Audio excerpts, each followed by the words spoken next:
ونعوذ بالله من شرور أنفسنا ومن سيئات أعمالنا من يهده الله فلا مضل له ومن يضلله فلا هادي له وأشهد أن لا إله إلا الله وحده لا شريك له وأشهد أن سيدنا وسندنا ونبينا ومولانا محمدا عبده ورسوله صلى الله تعالى عليه وعلى آله وأصحابه وبارك وسلم تسليما كثيرا أما بعد.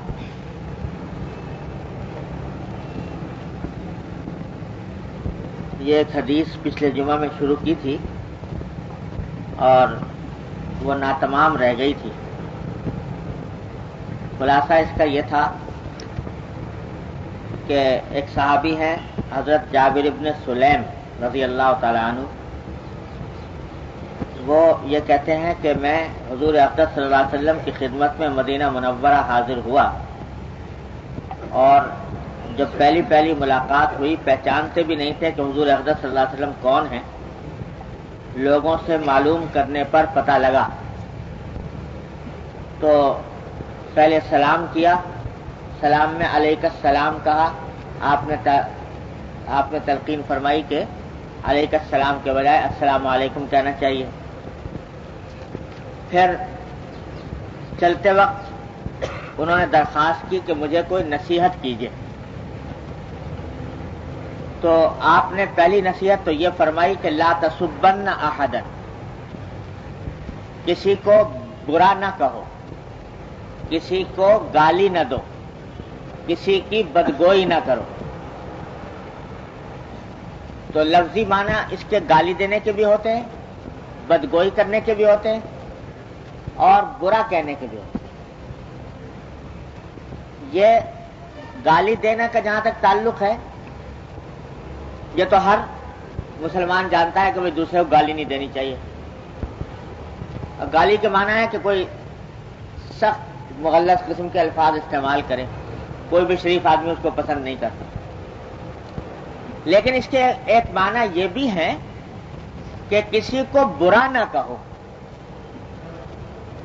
کسی کو بھی برا نہ کہو. یہ ایک عجیب ہدایت ہے، عجیب تعلیم ہے کہ کوئی شخص خواہ کتنی ہی برے کام کر رہا ہو،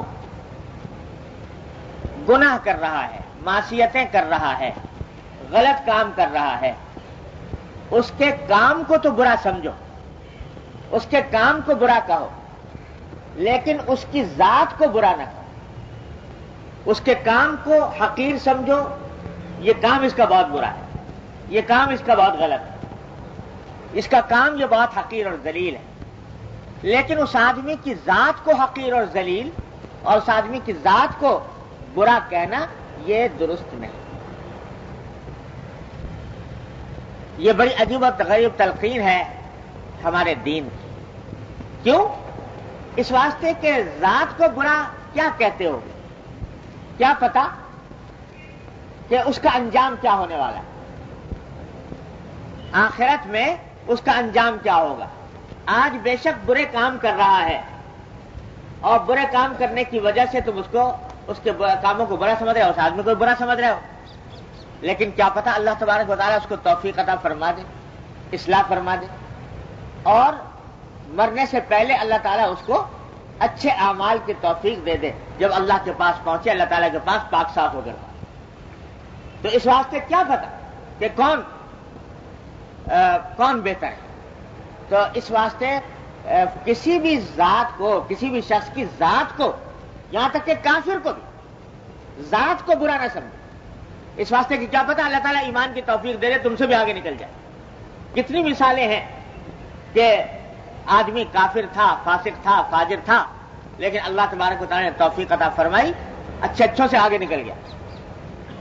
حدیث میں فرمایا نبی کریم صلی اللہ علیہ وسلم نے کہ العبرۃ بالخواتین، اعتبار خاتمے کا ہے.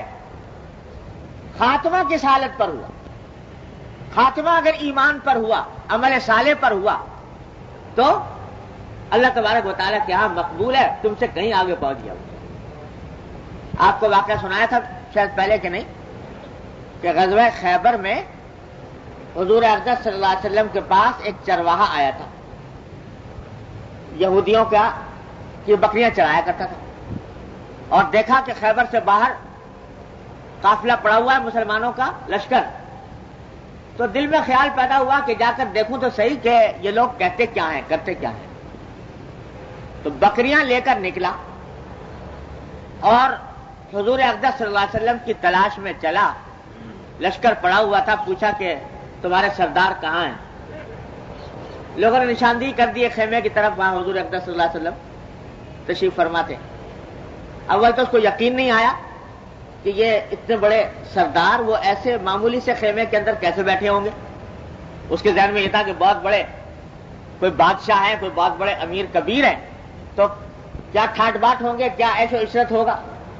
وہاں تو کھجور کا کہ چٹائی سے بنا ہوا خیمہ وہ پڑا ہوا، اول تو یقین نہیں آیا، لیکن خیر پہنچ گیا حضور اقدس صلی اللہ علیہ وسلم کی خدمت میں۔ تو جا کر پوچھا کہ آپ کیا پیغام لے کر آئے، کیا دعوت ہے آپ؟ تو حضور نبی کریم صلی اللہ علیہ وسلم نے دعوت اپنی مختصر بیان فرما دی کہ بھائی میں تو یہ لے کر آیا ہوں کہ اللہ کے سوا کوئی معبود نہیں، وغیرہ وغیرہ۔ سادہ سا آدمی تھا، پوچھنے لگا کہ اگر میں آپ کی اس دعوت کو قبول کر لوں تو میرا کیا انجام ہوگا، میرا کیا رتبہ ہوگا؟ تو آپ نے فرمایا کہ تمہارا رتبہ یہ ہوگا کہ ہمارے برابر ہوگے، ہم تمہیں گلے سے لگائیں گے۔ تو وہ کہتا ہے کہ آپ مجھ سے مذاق کرتے ہیں، میں کہاں اور آپ کہاں، میں ایک ادنا چرواہا، آپ اتنے بڑے سردار، اور آپ کہتے ہیں کہ مجھے گلے سے لگائیں گے۔ میں تو جسم سیاہ فام ہے، بدن سے بدبو اٹھ رہی ہے، ایسی حالت میں آپ مجھے کیسے گلے سے لگائیں گے؟ حضور اقدس صلی اللہ علیہ وسلم نے فرمایا کہ نہیں، ہم تمہیں گلے سے لگائیں گے، اب تم کہتے ہو کہ سیاہ فام ہو، تو اللہ تبارک و تعالیٰ تمہارے جسم کی سیاہی کو تابانی سے بدل دے گا، اور تمہارے اس جسم سے اٹھنے والی بدبو کو اللہ تبارک و تعالیٰ خوشبوؤں سے تبدیل کر دے گا۔ اس اللہ کے بندے کے دل میں ایسی کچھ بات بیٹھی کہ اسی وقت اس نے کہہ دیا کہ اشہد ان لا الہ الا اللہ اشہد ان محمد رسول اللہ، مسلمان ہو گیا۔ اور پھر پوچھا حضور اقدس صلی اللہ علیہ وسلم کہ یا رسول اللہ بتائیے اب میں کیا کروں؟ تو حضور اقدس صلی اللہ علیہ وسلم نے فرمایا کہ بھائی تم ایسے وقت اسلام لائے ہو کہ نہ تو کوئی نماز کا وقت ہے کہ تمہیں نماز پڑھواؤں، روزے کا زمانہ نہیں کہ روزے رکھواؤں، زکوٰۃ تم پر فرضی نہیں، حج کا کی اس وقت تک فرضیت نہیں ہوئی تھی، تو یہ اس وقت تو ایک ہی عبادت ہو رہی ہے، وہ عبادت جو تلواروں کی چھاؤں میں انجام دی جاتی ہے، جہاد فی سبیل اللہ۔ اس نے کہا کہ رسول اللہ ٹھیک ہے میں اس عبادت میں شامل ہو جاتا ہوں، لیکن یہ بتائیے کہ جہاد میں تو جب آدمی شامل ہوتا ہے تو دونوں ہی احتمال رہتے ہیں، یا غازی یا شہید، یا فتح پا گیا یا مر گیا، تو اگر میں اس میں مر گیا تو آپ کچھ میری گارنٹی لیجئے۔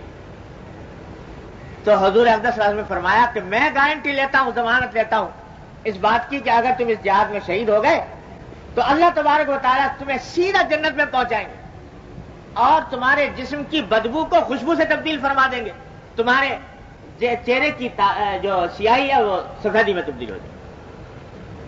بس اس نے یہیں پر یہ واقعہ بھی آتا ہے کہ حضور نے فرمایا کہ لیکن پہلے جو بکریاں لے کر آئے ہو وہ بکریاں واپس کرو خیبر والوں کو، یہودیوں کو۔ اندازہ لگائیے کہ جن کے ساتھ لڑائی ہو رہی ہے، برسرے پیکار ہیں، جنگ ہو رہی ہے، محاصرہ کیا ہوا ہے، ان کا مال مال غنیمت ہے، لیکن چونکہ وہ چرواہا وہ معاہدے پر لے کر آیا تھا بکری، لہذا اس کو حکم دیا کہ پہلے بکریاں واپس کرو، اس کے بعد آ کر جہاد میں شامل۔ بکریاں واپس کی، آ کے جہاد میں شامل ہوا۔ کئی دن تک جہاد جاری رہا ہے خیبر کا۔ تو روایات میں آتا ہے کہ حضور اقدس صلی اللہ علیہ وسلم جب جنگ ختم ہو گئی تو آپ جائزہ لے رہے تھے لشکر کا، تو دیکھا کہ ایک جگہ صحابہ کرام کا جمگھٹا لگا ہوا ہے۔ قریب پہنچے تو پوچھا بھائی کیا بات ہے؟ تو لوگ کہنے لگے کہ صاحب یہاں پر جو لوگ اس جنگ میں کام آئے ہیں ان میں ایک ایسا آدمی نظر آ رہا ہے جس کو ہم میں سے کوئی پہچانتا نہیں. تو حضور نے فرمایا مجھے دکھاؤ. تو دیکھا تو حضور نے فرمایا کہ تم اس کو نہیں پہچانتے مگر میں پہچانتا ہوں. اور یہ وہ چرواہا ہے اور یہ عجیب و غریب اللہ کا بندہ ہے کہ جس نے اللہ کے راستے میں ایک سجدہ نہیں کیا. اور میں گواہی دیتا ہوں کہ سیدھا اللہ تعالیٰ نے اس کو جنت الفردوس میں پہنچایا. اور میری آنکھیں دیکھ رہی ہیں کہ اللہ تبارک و تعالیٰ اس کو غسل دے رہے ہیں. اللہ تعالیٰ کے فرشتے اس کو غسل دے رہے ہیں اور اس کا کی سیاہی سفیدی میں تبدیل ہو گئی ہے. اس کے جسم کی خوشبو بدبو خوشبو میں تبدیل ہو گئی, خوشبو میں مہک رہا ہے. اور یہ وہ اللہ کا بندہ ہے کہ ایک سجدہ اللہ کے راستے میں نہیں کیا, ایک پیسہ اللہ کے راستے میں خرچ نہیں کیا, لیکن سیدھا جنت میں پہنچا. تو دیکھو اگر کچھ عرصے پہلے موت آ جاتی تو سیدھا جہنم میں جانا تھا, اور اب موت آئی اس حالت میں کہ ایمان لا چکا, سرکار دو عالم صلی اللہ علیہ وسلم کا غلام بن چکا, تو اللہ تعالیٰ نے اتنا بڑا انقلاب پیدا فرمایا. تو العبرۃ بالخواتین, اعتبار خاتمے کا. اسی واسطے بڑے بڑے بزرگ جو ہیں وہ لرزتے رہے, یہ دعا کرتے رہے کہ یا اللہ حسن خاتمہ عطا فرمائیے, حسن خاتمہ عطا فرمائیے, اللہ ایمان پر خاتمہ کرے. تو اعتبار خواتین کا ہے. کس بات پر انسان ناز کرے, کس بات پر انسان فخر کرے, کس بات پر اترائے, خدا جانے کل کیا ہونے والا ہے. تو اس واسطے کسی کو بھی حقیر نہ کرے. اللہ, ایک بزرگ کے بارے میں نے اپنے والد ماجد صلی اللہ علیہ وسلم سے سنا کہ ایک بزرگ تھے, اللہ والے بزرگ تھے. تو جیسے بزرگ سادے سیدھے رہتے ہیں تو لوگ مذاق اڑایا کرتے ہیں. آج کل بھی ہے نا, یہ ملا جو ہے, ملا صوفی, یہ اس قسم کا کہہ کے لوگ مذاق اڑاتے ہیں ایسے آدمی, کہتے ہیں دنیا سے اس کا کوئی تعلق نہیں ہے. تو ان کا بھی مذاق اڑایا کرتے. تو کسی نے اسی مذاق اڑانے کے دوران ایک جملہ کہہ دیا, تو پتہ نہیں کیا کچھ ایسا جملہ کہہ دیا کہ میں ایک سوال آپ سے کرنا چاہتا ہوں کہ یہ بتائیے کہ آپ اچھے ہیں یا میرے کتے کی دم اچھی ہے. یہ سوال. اللہ بچائے, اللہ والوں سے اس قسم کی شرارت امیز باتیں کہنا بڑی خطرناک بات ہے. لیکن کہہ دیا کہ آپ اچھے ہیں یا میرے کتے کی دم اچھی. تو جواب میں نہ کوئی غصہ کیا, نہ کوئی طبیعت میں تغیر پیدا ہوا. ایک جواب دیا کہ بھائی ابھی تو میں کچھ نہیں کہہ سکتا, کہ پتہ نہیں میں اچھا ہوں کہ تمہارے کتے کی دم اچھی, باقی ابھی تو میں کچھ کہہ نہیں سکتا کہ کون اچھا ہے. اس واسطے کہ پتہ نہیں کس حالت میں خاتمہ ہوتا. اگر خاتمہ ہو گیا ایمان کے اوپر, عمل صالح کے اوپر, تو بے شک میں اچھا تمہارے کتے کی دم سے. اور اگر خدا نہ کرے خاتمہ خراب ہوا تو یقین تمہارے کتے کی دم اچھی مجھ سے. اس واسطے کہ وہ کم از کم جہنم میں نہیں جائے گی, اس کے اوپر کوئی تکلیف نہیں, اس کے اوپر کوئی عذاب نہیں. اور اگر میں برے حالت میں مر گیا تو پھر اللہ بچائے کتے کی دم ہی اچھی ہے مجھ سے. تو یہ اللہ کے بندوں کا معاملہ ہوتا ہے کہ وہ خاتمے پر نگاہ رکھتے ہیں. اس لیے فرمایا کہ کسی بھی بد سے بدتر انسان کی بھی ذات کو حقیر نہ جانو, بد سے بدتر انسان کی ذات کو برا نہ کہو, اعمال کو بے شک برا کہو, اس کا عمل خراب ہے, وہ شراب پیتا ہے, وہ کفر میں مبتلا ہے, وہ فسق و فجور کا مرتکب ہے. اعمال کو برا کہو لیکن ذات کو برا کہنے کا جواز نہیں, جب تک کہ معلوم نہ ہو کہ پتہ نہیں کیا ہونے والا. یہ ہے اللہ. مولانا حضرت حکیم الامت مولانا تھانوی قدس اللہ سرہ فرماتے ہیں, اب کیا بتائیں, اب یعنی حکیم الامت مولانا تھانوی رحمۃ اللہ علیہ اتنا جلیل القدر انسان, وہ کہتے ہیں کہ میں کسی بھی مسلمان کو, ہر مسلمان کو اپنے آپ سے افضل سمجھتا ہوں, اور ہر کافر کو احتمالاً اپنے آپ سے افضل سمجھتا ہوں. حالاً, مسلمان کو حالاً اور کافر کو احتمالاً. یعنی یہ رہتا تھا پتہ نہیں یہ ہے مسلمان، یہ صاحب ایمان ہے، پتہ نہیں اس کے دل میں ایمان کس اعلیٰ درجے کا ہو کہ مجھ سے آگے بڑھ جائے، لہذا میں اس کو اپنے آپ سے افضل سمجھتا۔ اور کافر سے بھی احتمالاً کہ بظاہر تو کافر نظر آ رہا ہے، لیکن یہ کافر خدا جانے اللہ تعالیٰ اس کو توفیق دے دے ایمان کی، تو ایمان کی حالت میں رخصت ہو، پتہ نہیں مجھ سے کتنا آگے نکل جائے۔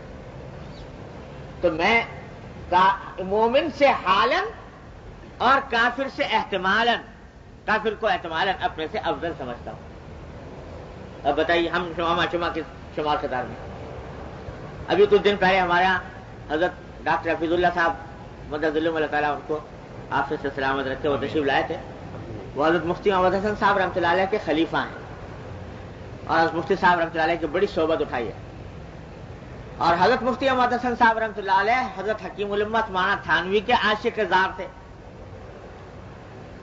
تو عجیب و غریب بزرگ تھے۔ وہ کہتے ہیں کہ ہم حضرت حکیم الامت مولانا تھانوی رحمۃ اللہ علیہ کے مجلس میں جایا کرتے تھے، تو جب مجلس میں بیٹھتے تو میرے اوپر ایک عجیب حالت طاری رہتی تھی، جتنے لوگ مجلس میں بیٹھے ہیں سب اپنے آپ سے افضل نظر آتے تھے، اپنے آپ کو سب سے زیادہ کمتر، حقیر، سب سے کم عمل سمجھتا تھا۔ ہر وقت یہ خیال رہتا تھا کہ یہ تو پتہ نہیں کتنے لوگ آگے بڑھے ہوئے ہیں، میں کتنا پیچھے ہوں، اپنے آپ کو سارے اہل مجلس کے مقابلے میں کمتر سمجھتا۔ تو فرمانے لگا کہ ایک دن مجھے اتنا وہ خیال ہوا کہ میں پتہ نہیں کیا ہوں، کچھ شقاوت قلب ہے کیا ہے کہ سب اللہ کے بندے کہیں سے کہیں پہنچ رہے ہیں، میں بالکل پیچھے رہ جا رہا ہوں۔ تو میں نے حضرت مولانا خیر محمد صاحب سے ذکر کیا۔ حضرت مولانا خیر محمد صاحب بھی حضرت تھانوی رحمۃ اللہ علیہ کے خلفاء میں سے ہیں، ان سے ذکر کیا، بھائی میری حالت تو عجیب ہے، میں جب حضرت کی وجہ سے بیٹھتا ہوں تو ایسا لگتا ہے کہ سب سے کمتر میں ہوں، سب مجھ سے افضل نظر آتے ہیں۔ تو حضرت مولانا خیر محمد صاحب فرمانے لگے کہ بھائی یہی حالت تو میری بھی ہے، میں بھی جب بیٹھتا ہوں تو ایسا لگتا ہے کہ سب مجھ سے افضل ہے اور میں سب سے کمتر۔ تو یہ پتہ نہیں ہم سب سے پیچھے ہی رہ گئے، سب آگے بڑھ گئے۔ تو کہنے لگے ہم دونوں گئے حضرت تھانوی کی خدمت، شیخ کی خدمت، ان سے جا کر عرض کیا کہ حضرت ہمارا عجیب حال ہے، جب آپ کی مرضی سے بیٹھتے ہیں تو ایسا لگتا ہے سب ہم سے افضل ہے اور ہم سب سے کمتر ہیں، کیا بات؟ تو حضرت نے فرمایا کہ بھائی یہ جو تمہیں حالت اپنی بتا رہے ہو تو میں سچ کہتا ہوں کہ میری بھی یہی حالت ہے۔ اللہ کہ مجلس کے اندر جب بیٹھتا ہوں تو سب مجھ سے افضل نظر آتے ہیں، مجھے اپنے آپ سے افضل نظر آتے ہیں، اور میں ہی اپنے آپ کو سب سے کمتر نظر آتا ہوں۔ جس شخص کو اپنے معائب کا استحضار ہو، اللہ جل جلالہ کی عظمت، اس کی خشیت، اس کی ہیبت دل کے اوپر ہو، وہ دوسرے کی برائی کو دیکھے۔ جس شخص کے اپنے پیٹ میں درد ہو رہا ہو وہ دیکھے کہ دوسرے کو چھینک آ گئی، تو اس کو، جس کو اللہ تبارک و تعالیٰ کی عظمت اور خشیت جس کے اوپر غالب ہوتی ہے، وہ دوسرے کی ذات کو کیسے حقیر سمجھ لے، کیسے برا کہہ دے۔ وہ تو اس کو اپنے آپ سے چھٹی نہیں، اپنے عیوب سے چھٹی نہیں، وہ دوسرے کی برائی کو کہاں ڈھونڈتا پھرے اور دوسرے کو برا کیسے کہتا پھرے۔ تو بھائی یہ جو حدیث ہے جو فرمایا نبی کریم صلی اللہ علیہ وسلم نے، یہ بڑا زبردست اصول اور تعلیم بتا دی کہ کسی بھی انسان کی ذات کو حقیر نہ سمجھے۔ ہاں عمل اگر خراب ہے تو عمل کو خراب سمجھو، عمل کی برائی کر سکتے ہو، عمل کو حقیر سمجھتے ہو، عمل خراب، عمل برا، انسان کو برا نہ کہو، کیا پتا اللہ تبارک و تعالیٰ اس کو توفیق عطا فرما دے اور کہیں سے کہیں وہ پہنچ جائے، اس کا حصدار رہنا چاہیے۔ اور اپنی بڑائی کا تصور، یہ تو اللہ بچائے، یہ تو بہت ہی خراب بات کہ میں بڑا ہوں اس سے، اس واسطے کہ کیا پتا کل کو تمہارا کیا حال بنے۔ اس واسطے نہ اپنے کو بڑا سمجھو، نہ دوسرے کو حقیر سمجھو۔ لا تسبن احدا، کسی کو برا نہ کہو۔ یہ بھائی یہ سب دین ہے۔ آج ہم لوگ یہ دین کی یہ باتیں بھولا بیٹھے، عبادت، ذکر، تسبیح، یہ تو ہے کچھ ذہن میں اللہ کہ بھائی یہ دین کا حصہ ہے، باقی یہ کسی کے بارے میں جو منہ میں آیا بک گئے، کسی کے بارے میں جو لفظ زبان پر آ گیا کہہ گزرے۔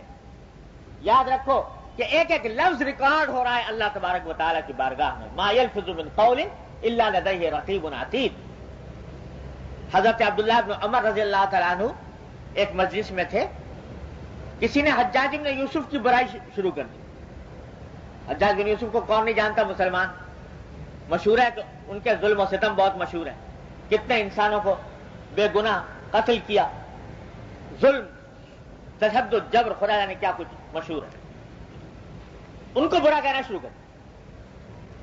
تو حضرت عبداللہ بن عمر رضی اللہ تعالیٰ عنہ نے فرمایا، اس آدمی سے خطاب کرتے ہیں، دیکھو یہ جو تم کہہ رہے ہو یہ حجاج بن یوسف کی غیبت ہو رہی ہے بلا وجہ. اور یہ مت سمجھنا کہ حجاج کی گردن پر اگر سینکڑوں مسلمانوں کا خون ہے تو اس کی غیبت تمہارے لیے حلال ہو گئی.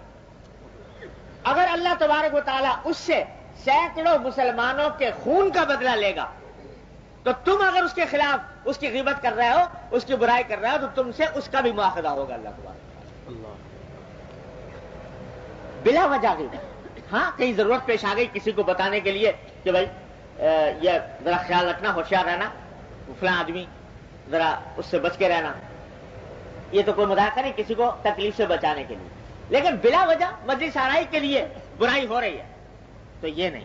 لا تسبن احد. ارے انبیاء علیہ السلام کا شیوا تو یہ رہا کہ گالی کا جواب بھی گالی سے نہیں دیا، حالانکہ شریعت نے اجازت دی ہے کہ جتنا کسی نے ظلم کیا اتنا تم بھی بدلہ لے سکتے ہو. لیکن انبیاء علیہ السلام نے کوئی گالی کا جواب بھی گالی سے نہیں دیا.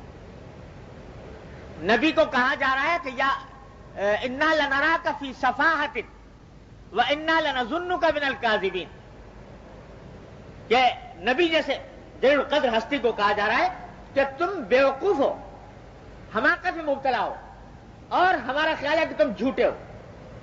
احباق ان کو کہا، جھوٹا کہا. جواب میں ہم جیسا کوئی ہوتا کہتے تم احمق، تمہارا باپ احمق.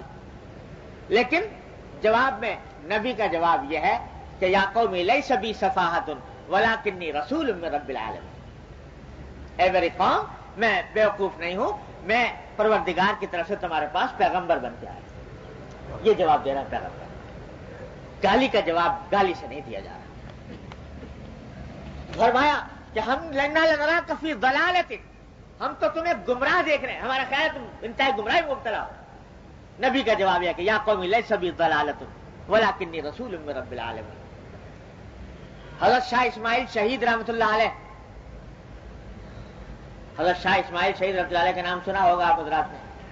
اللہ اکبر. شہزادے، شاہی خاندان کے فرد ہیں، لیکن اللہ نے دین کی طلب دی تھی.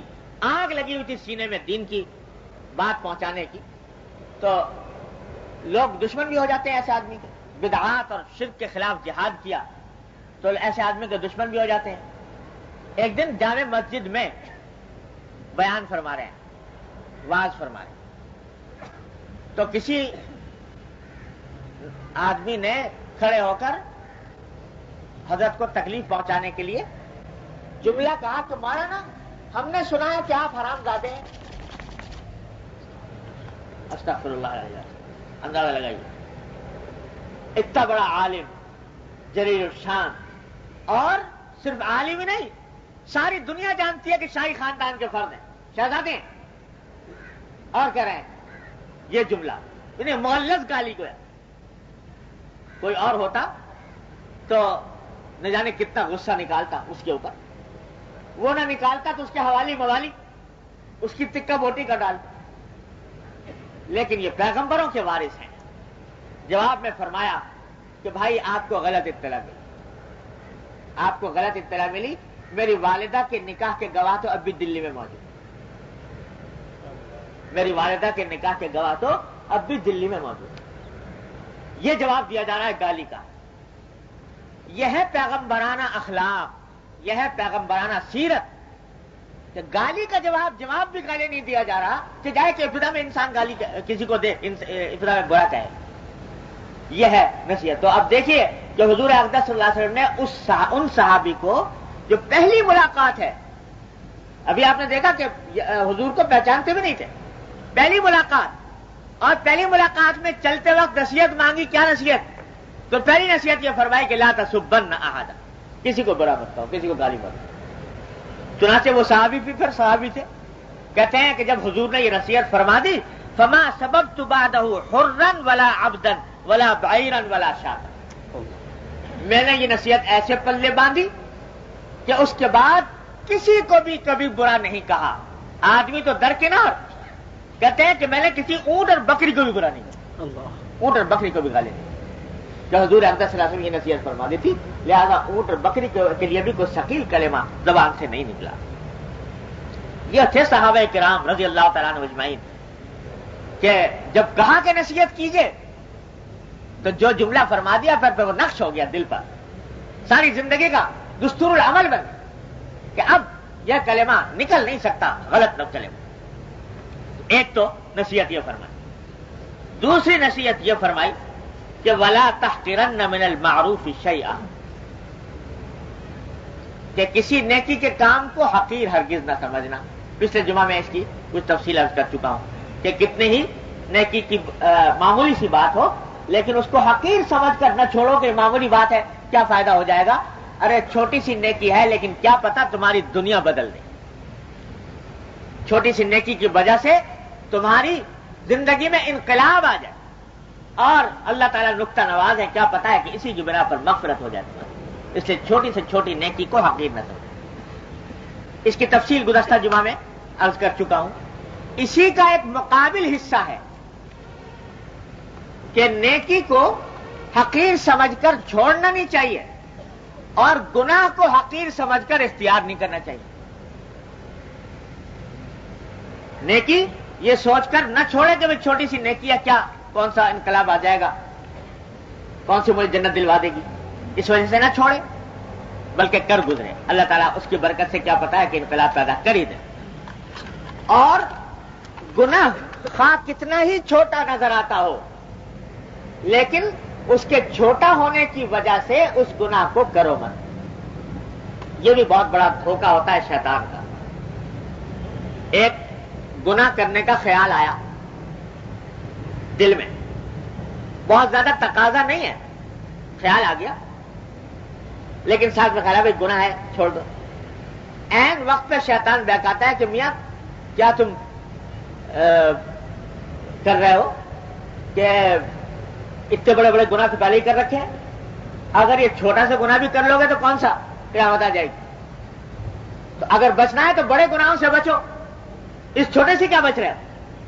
شیطان یہ دل میں ڈالتا ہے اور کہتا ہے کر گزرو, تو وہ بھی کر گزرو, چھوٹا گناہ بھی کر گزرو. تو یاد رکھو کہ یہ چھوٹا گناہ جو ہے یہ معمولی سمجھ کر کرنے کے نتیجے میں وہی چھوٹا گناہ بڑا بن جاتا ہے. یہ جو تفریق ہے نا صغیرہ گناہ اور کبیرہ گناہ, یہ اس لیے نہیں ہے کہ صغیرہ ہے تو کر گزرو اور کبیرہ ہے تو بچنے کی کوشش کرو. گناہ دونوں ہیں, یہ چھوٹا وہ بڑا. بعض لوگ بڑی تحقیق میں پڑے رہتے ہیں کہ صاحب یہ عمل جو ہے یہ صغیرہ ہے یا کبیرہ ہے, پوچھتے رہتے ہیں یہ گناہ صغیرہ ہے کہ کبیرہ ہے. تو مطلب یہ ہے کہ صغیرہ ہے تو کر لیں اور کبیرہ ہے تو ذرا کچھ بچنے کا تو کوشش کریں. تو حضرت حکیم الامت مولانا تھانوی رحمۃ اللہ علیہ فرماتے ہیں کہ بھائی اس کی مثال ایسی ہے کہ جیسے آگ کا بڑا انگارہ چھوٹی سی چنگاری. تو کوئی پوچھے بھائی یہ چھوٹی چنگاری ہے کہ بڑا انگارہ ہے, جیسے بھائی چھوٹی چنگاری ہے تو اس چنگاری کو اٹھا کے اپنی سندوسی میں رکھ لو یا اپنے اس کپڑوں کی الماری میں رکھ لو. یہ چھوٹی چنگاری تو ہے لیکن وہی چنگاری تمہاری الماری کو پھونک ڈالے گی. وہ انگارہ جس طرح پھونک ڈالتا ہے اسی طرح چنگاری بھی پھونک ڈالے گی. جیسے چھوٹا سانپ اور بڑا سانپ. تو گناہ صغیرہ ہو کہ کبیرہ ہو, ارے جب گناہ ہے یعنی اللہ جل جلالہ کی نافرمانی ہے تو پھر کیا صغیرہ اور کیا کبیرہ. تو اسی واسطے علماء نے فرمایا کہ صغیرہ گناہ کو چھوٹا سمجھ کر اگر آدمی کرے وہی صغیرہ کبیرہ بن جاتا ہے. یعنی یہ سوچ کے کر رہا ہے کہ یہ صغیرہ ہے لہذا کوئی حرج نہیں کر لو تو وہی کبیرہ بن جاتا ہے. اس واسطے یہ چھوٹا سمجھ کر گناہ کو اختیار نہ کرو. اور یاد رکھو کہ جیسے نیکی نیکی کو کھینچتی ہے اسی طرح گناہ بھی گناہ کو کھینچتا ہے, برائی برائی کو کھینچتی ہے.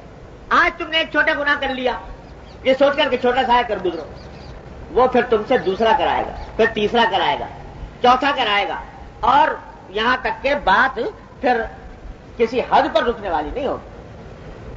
اور اگر اللہ بچائے, دیکھو گناہ جو ہے نا گناہ کے معنی کیا ہے؟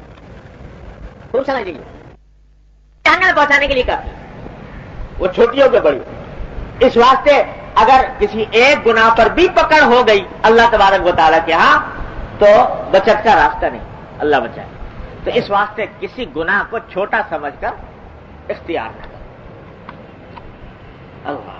تو یہ دوسری نصیحت فرمائی. تیسری نصیحت یہ فرمائی وَأَن تُكَلِّمَ أَخَاكَ وَأَنْتَ مُنبَسِطٌ إِلَيْهِ وَجْهُكَ إِنَّ ذَلِكَ مِنَ الْمَعْرُوفِ. تیسری نصیحت یہ فرمائی. اب ذرا سنتے رہیے نصیحتیں حضور اقدس صلی اللہ علیہ وسلم. یہ نصیحتیں حضور اقدس صلی اللہ علیہ وسلم. تو تیسری نصیحت یہ فرمائی کہ اپنے بھائی سے بات کرو اس حالت میں کہ تمہارا چہرہ کھلا ہوا. جب دوسرے سے بات کرو بھائی سے تو کشادہ پیشانی سے بات کرو، خندہ پیشانی سے بات کرو، خندہ روئی سے بات کرو. کیوں؟ ان ذالک من المعروف. یہ بھی نیکی کا ایک حصہ ہے. جیسے کہ ایک حدیث میں فرمایا کہ اگر اپنے کسی بھائی سے بات کرتے ہو خوش خندہ پیشانی سے تو یہ بھی صدقہ ہے. یہ بھی صدقہ کے حکم ہے. اس پر بھی اجر ملتا ہے، اس پر بھی ثواب ملتا ہے. تو یہ حضور اقدس صلی اللہ علیہ وسلم کی سنت ہے. یہ بھی عظیم سنت ہے. حضرت جریر ابن عبداللہ رضی اللہ تعالیٰ عنہ فرماتے ہیں حضور اقدس صلی اللہ علیہ وسلم کے خاص صحابہ کرام میں سے ہیں جن کو یوسف ہادی الامہ کہا جاتا ہے. بڑے حسین و جمیل تھے. تو وہ فرماتے ہیں کہ جب بھی حضور اقدس صلی اللہ علیہ وسلم پر میری نگاہ پڑتی کبھی مجھے یاد نہیں ہے کہ آپ نے تبسم نہ فرمایا. ہمیشہ جب بھی آپ کے اوپر نگاہ پڑتی آپ کا چہرہ مبارک پر تبسم آ جائے. آپ تبسم کے ساتھ مجھ سے ملاقات فرماتے تھے، کھلا ہوا چہرہ. یہ بھی سنت ہے حضور اقدس سرور دو عالم صلی اللہ علیہ وسلم. بعض لوگوں نے یہ سمجھا کہ جب دین کی طرف آدمی آیا تو خوش کھردرا، جیسے اس کو جو اس کے چہرے پر مسکراہٹ نہ آئے. خدا جانے یہ دین کا کہاں سے تصور لے لیا. حضور اقدس صلی اللہ علیہ وسلم کی سنت تو ہے یہ نہیں کہ آدمی اگر دین کی طرف آیا ہے تو اب وہ معلوم ہوا کہ صاحب وہ کاٹنے کو دوڑنے لگا. جب جو بھی ملا تو اسے وہ کاٹ کھا رہا ہے. تو یہ نہیں، چہرے پر تبسم نبی کریم صلی اللہ علیہ وسلم کے، اور اسی کو یہ آپ کی سنت. تو جس سے بھی ملو مسکراتے ہو. اور اس نقطۂ نظر سے کہ یہ حضور اقدس صلی اللہ علیہ وسلم کی سنت مبارک ہے. یہ نہیں بعض لوگ تبسم کے معاملے میں بخیل ہوتے ہیں. ہمارے حضرت فرمایا کہتے تھے کہ بعض لوگ کنجوس ہوتے ہیں مال کے، بعض لوگ تبسم کے کنجوس ہوتے ہیں کہ چہرے میں تبسم ہی نہیں آتا، مسکراہٹ ہی نہیں آتی. تو یہ بخل کیسا بھائی؟ یہ تو ایسی آسان نیکی ہے کہ جب بھی کسی مسلمان بھائی سے ملو تو متبسم چہرے کے ساتھ ملو، اس کا دل خوش کر دو. دل خوش کر دیا تو تمہارے نامہ اعمال میں اضافہ ہو گیا، نیکی لکھی گئی، صدقہ لکھا گیا. اور یہ حضور اقدس صلی اللہ علیہ وسلم ان کو نصیحت فرما رہے ہیں. اب آپ غور فرمائیے کہ پہلی ملاقات ہے، اس میں یہ نصیحتیں فرمائی جا رہی ہیں. اس میں یہ ساری باتیں بتائی جا رہی ہیں. عبادات وغیرہ تو معلوم ہے کہ سیکھ لیں گے، مسلمانوں کے درمیان جب رہیں گے سیکھ لیں گے. لیکن یہ خاص باتیں بتائی جا رہی ہیں. کسی کو برا نہ کہو، کسی نیکی کو حقیر نہ سمجھو. بھائی سے ملو تو ایسی طرح ملو کہ خوش خندہ پیشانی کے ساتھ. ان ذالک من المعروف. پھر اور فرمایا ورفع ازارک الی نصف الساق. اب یہ وہ باب سے متعلق جملہ یہ آیا کہ اپنے زیر جامہ کو، جو پاجامہ ہے یا تہبند ہے، اس کو آدھی پنڈلی تک رکھو. فَإِنْ أَبَيْتَ فَإِلَى الْكَعْبَيْنِ. اگر آدھی پنڈلی تک نہیں رکھ سکتے تو ٹخنوں تک رکھو. وَإِيَّاكَ وَإِسْبَالَ الْإِزَارِ. اور ٹخنوں سے نیچے لے جانے سے بچو. فَإِنَّهَا مِنَ الْمَخْيِلَةِ. اس واسطے کہ یہ تکبر کا حصہ ہے.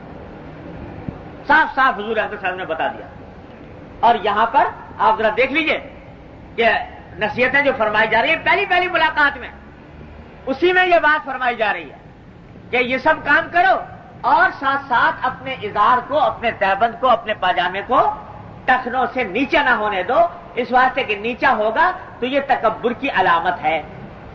یہ نہیں کہ تکبر ہو تو نیچا نہ کرو اور تکبر ہو نہ ہو تو کر لو، یہ نہیں فرمایا، بلکہ فرمایا کہ نیچا نہ کرو اس واسطے کہ یہ تکبر ہے۔ بعض لوگ کہہ رہے ہیں ہم تو تکبر کی وجہ سے نہیں کرتے، ہم تو یہ جو منع ہے یہ تکبر کی وجہ سے منع ہے، ہم تو تکبر کی وجہ سے نہیں کرتے۔ یہ عجیب لوگ ہیں جن کو اس قدر اطمینان ہے اپنے اوپر متکبر نہ ہونے کا کہ کہتے ہیں کہ صاحب تکبر نہیں ہمارے اندر، تو ہم تو ویسے بغیر تکبر کے کر رہے ہیں۔ ارے حضور اقدس صلی اللہ علیہ وسلم نے تو کبھی ایسا کیا نہیں، تکبر سے بری، تکبر سے پاک اس روئے زمین پر اگر کوئی ذات ہو سکتی ہے تو محمد رسول اللہ صلی اللہ علیہ وسلم زیادہ نہیں ہو سکتی۔ لیکن آپ نے بھی یہ نہیں فرمایا کہ چونکہ میرے اندر تکبر نہیں ہے لہٰذا میں نیچے کر لیتا ہوں، ساری عمر کبھی نیچے نہیں فرمایا۔ تو اگر کسی کے لیے جائز ہوتا کہ وہ تکبر کی سے بچنے کے لیے وہ انسان اوپر نیچے کر لے تو اس خیال سے کہ میں تکبر سے بری ہوں، تو حضور اقدس صلی اللہ علیہ وسلم سے زیادہ کس کو ہو سکتا تھا، لیکن آپ نے کیا، تو اس لیے یہ خیال دن سے نکال دیں۔ بلکہ یہ نصیحت فرما رہے ہیں حضور کہ اگر بچو اس سے، اس لیے کہ تکبر کا حصہ، وَإِنَّ اللَّهَ لَا يُحِبُّ الْمَخْيَلَةَ، اور اللہ تعالیٰ تکبر کو پسند نہیں۔ یہ مخیلہ تکبر سے زیادہ اس کا صحیح ترجمہ ہے خود پسندی، اپنے کو اچھا سمجھنا، دوسرے کے مقابلے میں اپنے آپ کو اچھا سمجھنا، میرے اندر بڑے کمالات ہیں، بڑے اوصاف ہیں، اپنے آپ کو بڑا کچھ سمجھ رہا ہے، یہ اللہ تبارک و تعالیٰ کو پسند نہیں۔ وہاں تو مقبول ہے شکستگی، عاجزی، درماندگی۔ اللہ کے سامنے جتنا بھی شکستہ ہوگے، تواضع کرو گے، درماندہ ہوگے، اتنا ہی اللہ تبارک و تعالیٰ کے یہاں مقبول ہوگے۔ اور جہاں بڑائی آ گئی، خود پسندی آ گئی، تو وہ اللہ تبارک و تعالیٰ کو پسند نہیں۔ اور اگلا جملہ ارشاد فرمایا وَإِنِ امْرُؤٌ شَتَمَكَ وَعَيَّرَكَ بِمَا يَعْلَمُ فِيكَ فَلَا تُعَيِّرْهُ بِمَا تَعْلَمُ فِيهِ فَإِنَّمَا وَبَالُ ذَلِكَ عَلَيْهِ۔ کیا نصیحتیں فرما گئے نبی کریم صلی اللہ علیہ وسلم، فرماتے ہیں کہ ایک اور نصیحت سن لو کہ اگر کوئی انسان تمہیں گالی دے، پھر لوٹے اسی مضمون کی طرف، اگر کوئی انسان تم کو گالی دے یا تم پر عیب لگائے، عیب آر دلائے تم کو کسی ایسے عیب کی وجہ سے جو واقعی تمہارے اندر ہے،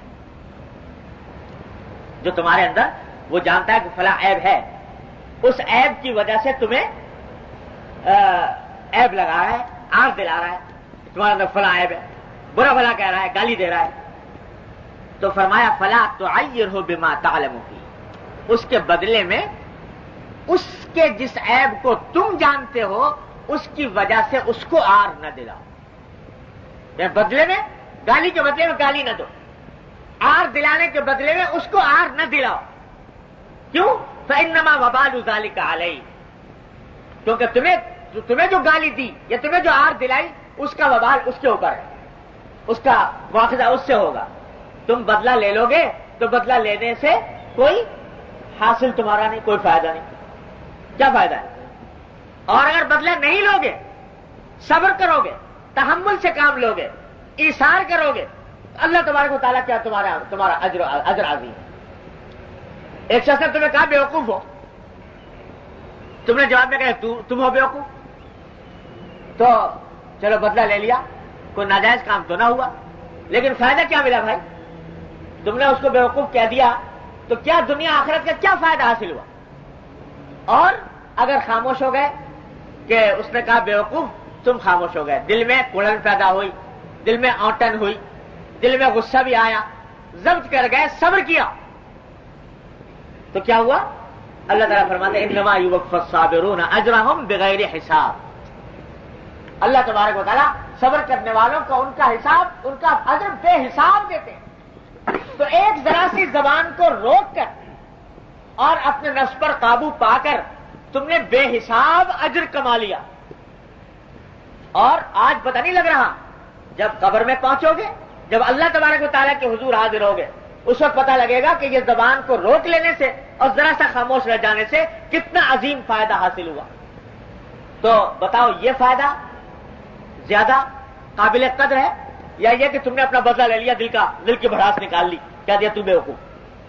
تو حضور اقدس صلی اللہ علیہ وسلم نے یہ تلقین فرمائی کہ گالی کا جواب گالی، اگرچہ یعنی حق ہے، قرآن کہتا ہے جتنی کوئی ظلم کرے اتنا ہی تم بھی کر سکتے ہو اس کو، لیکن حق ہے، لیکن حق کو استعمال کرنا سے بہتر یہ ہے کہ معاف کر. وَلَمَنْ صَبَرَ وَغَفَرَ إِنَّ ذَلِكَ مِنْ عَزْمِ الْأُمُورِ، جو صبر کرے اور معاف کر دے تو یہ بڑے عزائم امور میں سے ہے. اور فرمایا کہ ادفع باللتی ہی احسن السیئہ، کسی نے تمہارے ساتھ برائی کی ہے تم اس کا مقابلہ اچھائی سے کرو. برائی کا مطلب برائی سے دینے کے بجائے اچھائی سے مقابلہ کرو. تو فرمایا فَإِذَا الَّذِي بَيْنَكَ وَبَيْنَهُ عَدَاوَةٌ كَأَنَّهُ وَلِيٌّ حَمِيمٌ، تو جس کے ساتھ تمہاری دشمنی تھی وہ تمہارا عین بہت جگری دوست ہو جائے گا. لیکن ساتھ فرما رہی وَمَا يُلَقَّاهَا إِلَّا الَّذِينَ صَبَرُوا، یہ کام اسی کا ہے جس نے اپنے آپ کو صبر کی عادت ڈالی ہو. وَمَا يُلَقَّاهَا إِلَّا ذُو حَظٍّ عَظِيمٍ، مگر اور یہ بہت ہی خوش قسمت آدمی کا کام ہے کہ یہ کام کرے کہ برائی کا بدلہ اچھائی سے دے. کتنی تعریف فرمائی حضور اللہ تعالیٰ نے. وَمَا يُلَقَّاهَا إِلَّا الَّذِينَ صَبَرُوا وَمَا يُلَقَّاهَا إِلَّا ذُو حَظٍّ عَظِيمٍ. تو یہ کرو، عادت ڈال. کیا ہے میاں بدلہ لیا نہ لیا، اگر لے لیا تو کیا، لیکن نہ لیا اور اللہ تبارک و تعالیٰ کے لیے معاف کر دیا تو دیکھو کہ اللہ تعالیٰ پتہ نہیں، حدیث میں آتا ہے کہ نبی کریم صلی اللہ علیہ وسلم نے فرمایا کہ جب دوسرے کو جو معاف کر دے تو میں اس دن اس کو معاف کروں گا جس دن اس کو معافی کی سب سے زیادہ ضرورت ہوگی. سب سے زیادہ ضرورت تم کو آخرت میں ہوگی معافی کی، اس دن میں اس کو معاف کر دوں گا کہ میرے بندے کو اس نے معاف کر دیا تو میں اس کو معاف کر دوں. تو فلا تعیروا بما تعلموا فی انما وبال ذلک علیکم. بھائی یہ سب نصیحتیں، یہ سب سنتیں ہیں نبی کریم سرور عالم صلی اللہ علیہ وسلم. سنتیں صرف ظواہر کے حد تک محدود نہیں ہیں، یہ سب سنتیں ہیں نبی کریم صلی اللہ علیہ وسلم کی. اللہ تعالیٰ ہم سب کو ان سنتوں پر عمل کرنے کی توفیق عطا فرمائے. یہ ساری نصیحتیں ضروری نصیحتیں ہیں، زندگی میں اپنا لیں، جھگڑے ختم ہو جائیں، عداوتیں مٹ جائیں، فتنہ ختم ہو جائے. حضور اقدس صلی اللہ علیہ وسلم کی ان اشارات پہ عمل کریں. اللہ ایک اور حدیث پڑھ لیتے ہیں. حضرت قیس ابن بشر تغلبی فرماتے ہیں کہ میرے والد حضرت ابو الدرداء رضی اللہ تعالیٰ عنہ کے مجلس میں بیٹھا کرتے تھے. ابو الدرداء رضی اللہ تعالیٰ عنہ مشہور صحابی ہیں، اور یہ وہ صحابی ہیں جن کو حضور اقدس صلی اللہ علیہ وسلم نے خطاب دیا تھا حکیم هذه الامہ. حکیم الامہ کا خطاب حضور اقدس صلی اللہ علیہ وسلم نے ابو الدرداء رضی اللہ عنہ کو دیا. یہ حکیم ہیں اس امت کے، اتنا بڑا جس کو حضور فرماتے ہیں حکیم الامہ، اندازہ لگائیے. تو وہ دمشق میں رہتے تھے. تو وہاں ایک اور صحابی رہتے تھے، ان کا نام تھا سہل بن حنظلیہ رضی اللہ تعالی. یہ سہل بن حنظلیہ جو صحابی تھے یہ بڑے گوشہ نشین قسم کے بزرگ تھے. لوگوں کے پاس زیادہ آنا جانا نہیں، ملنا جلنا نہیں، بس نماز کو آئے، مسجد میں اپنی نماز پڑھی، جا کر اپنا ذکر تسبیح مشغول ہو گئے، زیادہ لوگوں سے ملتے جلتے بھی نہیں تھے. تو کہتے ہیں کہ ایک دن ہم بیٹھے ہوتے ہیں ابو الدرداء کے پاس، تو یہ پاس سے گزرے حضرت سہل بن حنظلیہ. تو حضرت ابو الدرداء نے ان سے خطاب کر کے کہا کہ کلمتن تنفعنا ولا تضرنا، کہ ہمیں ایک ایسا کچھ کلمہ سنا دیجئے جس سے ہمیں فائدہ پہنچے. آپ کو تو کوئی نقصان ہوگا نہیں، ایک کلمہ اگر آپ ہمیں سنا دیں گے تو نصیحت کی کوئی بات ہمیں کہہ دیں گے تو آپ کو تو کوئی نقصان نہیں ہوگا، ہمارا نفع ہو جائے گا. اب ذرا اندازہ لگائیے کہ ابو الدرداء وہ صحابی جن کو حضور نے حکیم الامہ فرمایا، اور حضور اقدس صلی اللہ علیہ وسلم کی کتنی احادیث کے امین اور راوی، لیکن ایک غیر معروف سے صحابی ہیں سہل بن حنظلیہ، وہ پاس سے گزر رہے ہیں تو ان سے کہہ رہے ہیں کہ ذرا ہمیں کوئی نصیحت کی بات سنا دی. میرے والد ماجد صلی اللہ علیہ وسلم فرمایا کرتے تھے کہ بھائی یہ نصیحت بھی عجیب چیز ہے. یہ کسی اللہ والے سے جو بھی ملے، اللہ والے کیا کسی بھی عام مسلمان سے بھی نصیحت لے لیا کرو، اس واسطے کہ یہ مت دیکھو کہ وہ بڑا ہے کہ چھوٹا ہے، کیا پتا اللہ تبارک و تعالیٰ اس کی زبان پر ایسی نصیحت جاری فرما دے جو تمہارے لیے تمہارے دل پہ اثر انداز ہو جائے، تمہاری زندگی بدل. اور میں نے اپنے والد سے براہ راست سنا، فرماتے تھے کہ میں کبھی کبھی جا رہا ہوتا ہوں راستے میں، تو کوئی جلسہ ہو رہا ہوتا ہے، جیسے جلسے سیرت ویرت کے ہوتے رہتے ہیں، تو کوئی واعظ کہہ رہا ہوتا ہے جلسے میں، پتہ ہی نہیں کون ہے. فرماتے تھے کہ میں تھوڑی دیر ضرور کھڑے ہو کے سن لیتا ہوں اس کی بات، اس خیال سے، اس نیت سے کہ شاید اس کی زبان پر کوئی کلمہ اللہ تعالیٰ ایسا جاری فرما دے جو میرے لیے فائدہ مند ہو جائے. اب اندازہ لگائیے، مفتی اعظم پاکستان اور اتنے بڑے عالم جن کے پاس ساری دنیا نصیحت لینے کے لیے آتی ہے، ایک عام آدمی واز کہہ رہا ہے، اس کے پاس کھڑے ہو کے کہتے ہیں سن لیتا ہوں تھوڑی دیر کے لیے، کہ تاکہ ہو سکتا ہے کہ کہیں اللہ تعالیٰ اس کی بدولت مجھے کوئی اچھی بات سنوا دے، میری زندگی پر اثر انداز ہو جائے. تو یہ جس کو اللہ تبارک و تعالیٰ کے ساتھ محبت ہوتی ہے، آخرت کی فکر ہوتی ہے، وہ اپنے آپ کو بڑا سمجھتا ہی نہیں، وہ ہر ایک کو اپنے آپ سے بڑا سمجھتا ہے. تو ابو الدرداء ان صحابی سے کہہ رہے ہیں کہ ہمیں ایسا نصیحت سنائیے جو آپ کو ہمیں فائدہ پہنچائے، آپ کو نقصان نہیں پہنچے گا. تو انہوں نے بھی فوراً ایک حدیث سنا دی، ایک واقعہ سنا دیا. واقعہ یہ سنایا کہ حضور اقدس صلی اللہ علیہ وسلم نے ایک سریہ بھیجا تھا جہاد میں. تو وہاں سے جب لوگ واپس آئے تو ان میں سے 2 آدمی حضور کی مجلس میں بیٹھے ہوئے تھے. تو ایک دوسرے سے کہہ رہا تھا کہ بھئی جب ہم لڑائی میں تھے تو ہمارا ایک ساتھی تھا، اس نے دشمن پر حملہ کیا، پتہ نہیں تلوار سے کہ نیزے سے حملہ کیا، اور حملہ کرتے ہوئے یہ کہا کہ لو یہ لے لو، میں بھی غفار کے قبیلے کا ہوں. یعنی اپنی بہادری کا ایک اظہار کرتے ہوئے کہ غفار کے قبیلے کے لوگ بہادر ہوتے ہیں، تو میں بھی غفار کے قبیلے کا ہوں، مجھ سے لے لو یہ وار. تو گویا اس وقت وار کرتے ہوئے اپنے قبیلے پر، اس کی بہادری پر فخر کیا. تو آپس میں باتیں کر رہے تھے کہ بھئی تمہارا کیا خیال ہے، اس نے جو یہ کلمہ کہا، یہ کلمہ ٹھیک کہا کہ غلط کہا، اچھا کیا کہ برا کیا؟ دوسرے نے کہا بھئی یہ تو بڑا غلط کام کیا اس نے، اس سے تو اس کا جہاد کا اجر ختم ہو جائے گا، کیونکہ جہاد تو وہ ہے جو اللہ کے لیے خالصتاً ہو، اپنی بہادری دکھانے کے لیے تو نہیں ہونا چاہیے، اور اپنے قبیلے کی بہادری کا اعلان کرنے کے لیے. تو یہ باتیں آپس میں ہو رہی تھی. انہوں نے کہا بھئی حضور سے پوچھ لو کہ یہ جو اس نے کہا تو واقعی برا کیا کہ اچھا کیا؟ تو حضور اقدس صلی اللہ علیہ وسلم سے پوچھا کہ حضرت ایسا ہوا تو جس شخص نے یہ کہا اس کا ثواب جہاد کا ختم ہو گیا کہ نہیں ہو گیا؟ تو حضور اقدس صلی اللہ علیہ وسلم نے فرمایا کہ لا باس، کہ نہیں بھائی ایسے کہنے میں کوئی حرج نہیں. اس نے اگر کہا، اور پھر جملہ فرمایا کہ لا باس ان یؤجر و یحمد، بھائی اس میں کیا حرج ہے کہ ایک مومن کو اجر بھی ملے آخرت میں اور اس کی تعریف بھی ہو. اگر اللہ تبارک و تعالیٰ اخلاص کے ساتھ ایک عمل کیا، اس پر آخرت میں اجر تو ملے گا ہی، لیکن اگر تعریف بھی ہو گئی تو کوئی حرج نہیں دنیا کے اندر، یہ بھی اس سے اس کا اجر ختم نہیں ہوتا. یہ غلط فہمی حضور اقدس صلی اللہ علیہ وسلم نے دور فرما دی، جو بعض لوگوں کے دل میں ہوتی ہے کہ اگر کسی عمل کی بنا پر کسی نے تعریف کر دی تو سمجھتے ہیں کہ اجر باطل ہو گیا. نہیں، اگر تم نے عمل اللہ کے لیے کیا تھا، اخلاص کے ساتھ کیا تھا، تو اگر کسی نے تعریف کر دی تو یہ اللہ تعالیٰ کی طرف سے اور انعام ہے. ہاں اس تعریف سے پھولنا نہیں چاہیے، تکبر میں مبتلا نہیں ہونا چاہیے، بلکہ اس کے اوپر شکر ادا کر دے کہ اللہ تعالیٰ کا فضل و کرم ہے کہ میرا اچھا حال اس کے اوپر ظاہر فرمایا اور اس بندے کی زبان پہ بڑی تعریف جاری ہو گئی. تو اس واسطے اس کے اوپر تکبر سے کام نہیں لینا چاہیے. پھر کہتے ہیں کہ اگلے دن پھر ایسا ہی ہوا، ہم بیٹھے ہوئے تھے حضرت ابو الدرداء کے پاس، تو پھر وہ گزرے حسین ابی حنظلیہ. تو حضرت ابو الدرداء نے پھر کہا کہ کلمتن تنفعنا ولا تضر، کہ ایک کلمہ اور سنا دیجیے، کل ایک سنایا تھا، ایک سنا دیجیے جس سے ہمیں فائدہ پہنچے. تو انہوں نے سنایا کہ المنفق علی الخیل کالباسط یدہ بالصدقۃ لا یقبضها. تو حضور اقدس صلی اللہ علیہ وسلم نے فرمایا کہ جو شخص جہاد کے گھوڑوں پر پیسے خرچ کرے تو اس کی مثال اس شخص کی سی ہے جس کا ہاتھ ہر وقت صدقے کے لیے کھلا ہوا ہو. یعنی جہاد کے کسی کام میں بھی آدمی پیسے خرچ کرے تو ایسا ہے جیسے ہر وقت صدقہ دے رہا ہو مسلسل، اتنا ثواب اس کے اوپر ملتا ہے. اچھا بھائی تھوڑی سی بات رہ گئی ہے، ختم کرتے ہیں. پھر تیسرے دن کہتے ہیں گزرے تو حضرت ابو الدرداء نے پھر پوچھا کہ کلمتن تنفعنا ولا تضر، کہ ایک اور مجھے ہمیں کلمہ سنا دیجیے جس سے ہمیں فائدہ پہنچے، آپ کو نقصان نہ ہو.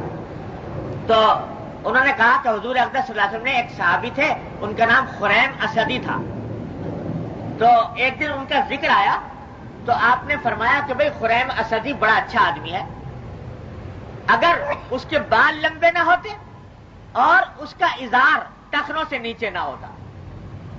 یہ دو جملے فرما دیے. اگر بال لمبے نہ ہوتے اور ازار ٹخنے سے نیچے نہ ہوتا تو بڑا اچھا تھا. کسی نے یہ جملہ پہنچا دیا حضرت خریم اسدی رضی اللہ تعالیٰ عنہ. اصل میں حضور کا مقصد ہی یہ تھا کہ پہنچا دیا جائے. پہنچا دیا تو ان کو اطلاع ملی کہ حضور نے یہ فرمایا کہ اچھا آدمی ہے مگر یہ دو باتیں ہیں. ایک تو بال لمبے ہیں, بال ان کے لمبے تھے ایسے کہ جو شانوں سے بھی نیچے لٹکے ہوئے تھے. اس میں عورتوں کی مشابہت ہوتی ہے تو اس سے منع ہے. انہوں نے کہتے ہیں کہ جو ہی یہ بات سنی تو فوراً چھری منگائی اور اس سے اپنے بال کٹوا کر کانوں کے برابر تک کر لیے اور اپنا جو ازار ہے اس کو ہمیشہ کے لیے دو ٹخنوں سے اوپر کر لیا. غور عمل کرنے. چوتھے دن پھر حضرت ابو الدرداء نے ان سے کہا کہ آپ ہمیں کوئی نصیحت سنائیے. تو آپ نے اس وقت سنایا کہ حضور اقدس صلی اللہ علیہ وسلم نے فرمایا کہ تم اپنے گھروں کو بھی ٹھیک رکھو, اپنے لباس کو بھی ٹھیک رکھو. یعنی گھروں کو بھی ایسا رکھو کہ جو اللہ تعالیٰ نے نعمت عطا فرمائی ہے اس نعمت کا کچھ اظہار ہو. یہ نہیں ہے کہ ہے تو دولت مند آدمی فقیر بنا پھر رہا ہے. اور لباس کو بھی اچھا رکھو. یہ نصیحت فرمائی. بس بھائی اب وقت ختم ہو رہا ہے. دعا فرما لیجیے اللہ تعالیٰ اللهم صل على سيدنا محمد وعلى ال محمد كما صليت على ابراهيم. یا ارحم الراحمین اپنے فضل و کرم اپنی رحمت سے ہمارے تمام گناہوں کو معاف کر. یا اللہ ہمارے اعمال و اخلاق کی اصلاح کر. یا ارحم الراحمین اتباع سنت کی توفیق کامل عطا فرما. یا اللہ ہر طرح کے شر فتنے معصیت منکرات گناہوں سے ہمارے گھر والوں اعزاء احباب متعلقین سب کی حفاظت فرما.